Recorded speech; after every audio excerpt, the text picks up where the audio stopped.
大家，你们看到这一次的封面照，会不会以为这里是晚上在北海岸上拍的？但这里在内湖运动公园。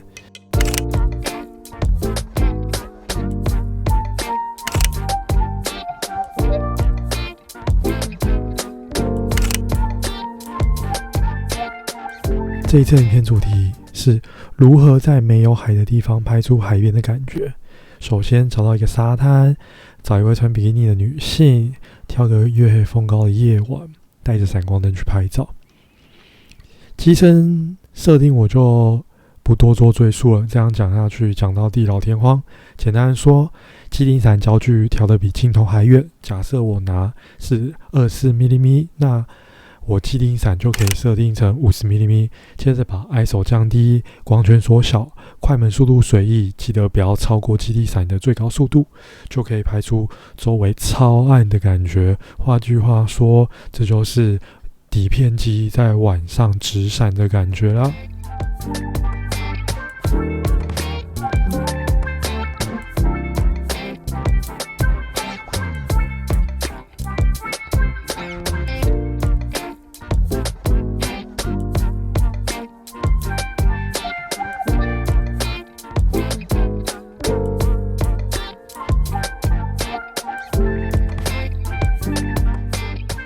然后这边是我按了2张有闪光灯的，之后想要直接试试吃现场光源，发现就是味真的是不得了啊！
这些是没有录到 POV 的照片。